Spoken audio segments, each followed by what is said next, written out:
Gate छोड़ो ना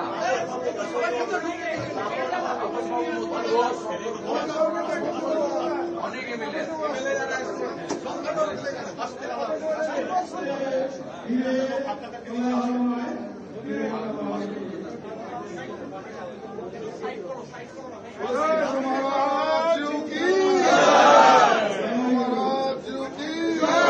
सत्य सनातन हिंदू धर्म की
সবচেয়ে বড় কথা রাজনৈতিক দিকটা বাদ গেলেও আজকে যে আমরা একটি স্বাধীন গণতান্ত্রিক দেশে দাঁড়িয়ে আছি বা নিজেরা নিজেদের কর্ম বা সবকিছু করছি, শ্বাস প্রশ্বাস নিতে পারছি, সবটাই কিন্তু ভারত ভক্তির জন্য।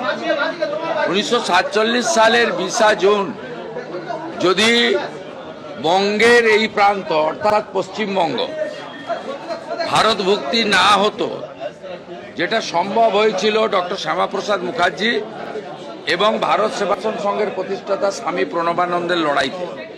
ফাইনালি আইনসভাতে ডক্টর শ্যামাপ্রসাদ মুখার্জি সহ 58 জন সনাতনী আইনসভার সদস্য ভোট দিয়ে ভারত ভক্তি করেছিলেন। তাহলে আজকে আপনি আমি কেউ এখানে দাঁড়িয়ে থাকতে পারতাম। আমাদের পরিণতিও আমাদের বাংলাদেশে থাকা ওই দেশের সংখ্যালঘু হিন্দুদের মতো হতো।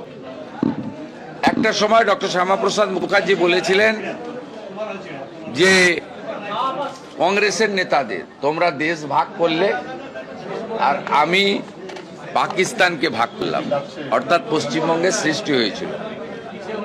আমি নিশ্চিতভাবে ক্যাবিনেটে রাখবো, বিধানসভায় রাখবো।